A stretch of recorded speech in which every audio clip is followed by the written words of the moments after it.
קדימה, בהצלחה.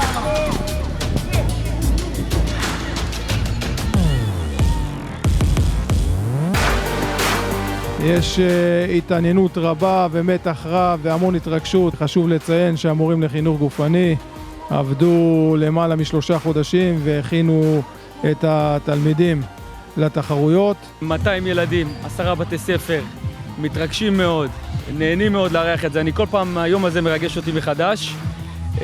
תמיד השילוב של ילדים, כושר גופני וספורט הוא שילוב מצוין. בהזדמנות הזו אני רוצה להודות לראש העיר אבירם דהרי וליושב ראש הנהלת המתנ"ס הגברת רבקה בוזגלו.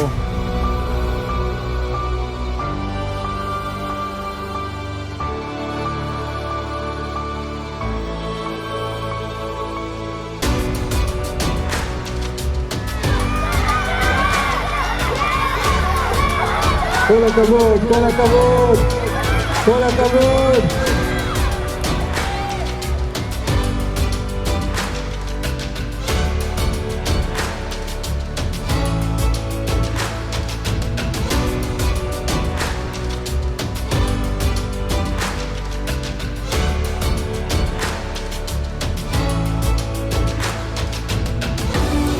מקום שלישי, בית ספר משואה. מקום שני, בית ספר שפריצת.